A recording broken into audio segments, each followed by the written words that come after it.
pabrik modern dengan mesin-mesin raksasa yang bekerja tanpa henti, robot-robot yang bergerak presisi, jalur produksi yang tak pernah berhenti, dan ribuan barang yang selesai hanya dalam waktu hitungan menit. Dunia kita hari ini penuh dengan kecepatan. Tapi, pernahkah kamu bertanya, dari mana semua ini bermula? Perjalanan itu membawa kita kembali ke Inggris tahun 1760. Saat langit penuh asap hitam dari cerobong pabrik, suara mesin uap berderu tanpa henti menggerakkan dunia dengan tenaga yang tak lagi bergantung pada otot manusia.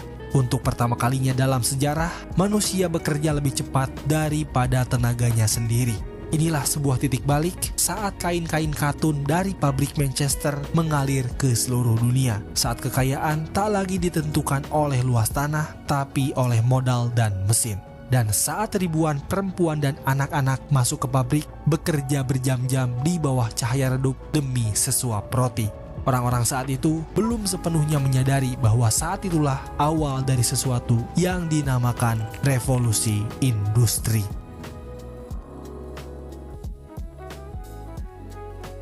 Bayangkan kita berada di sebuah pabrik modern, di mana ratusan mesin bekerja secara otomatis, presisi, dan hampir tanpa kesalahan.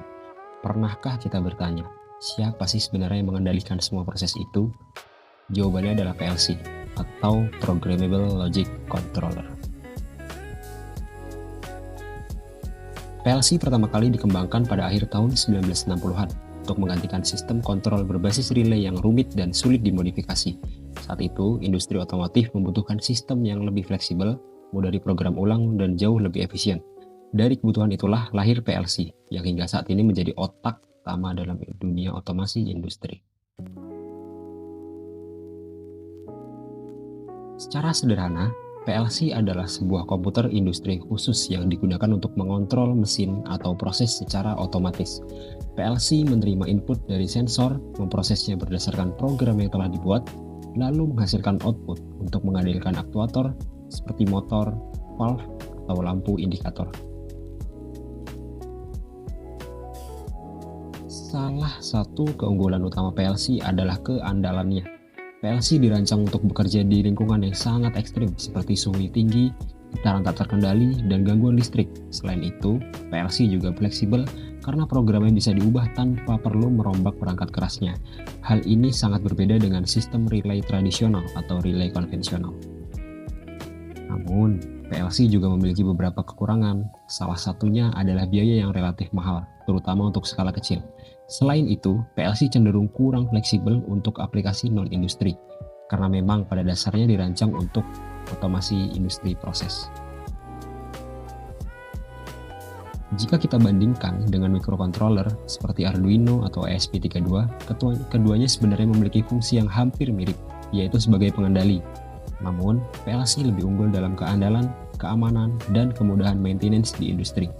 Sementara itu, microcontroller jauh lebih unggul dalam hal biaya, fleksibilitas, dan cocok untuk pengembangan prototipe atau proyek skala kecil.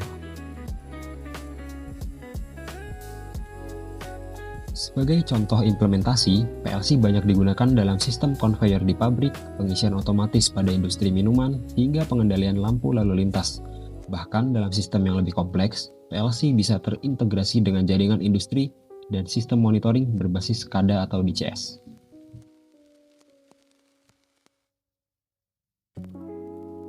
PLC bukan hanya sekedar alat kontrol, tetapi merupakan fondasi utama dalam era otomasi industri modern.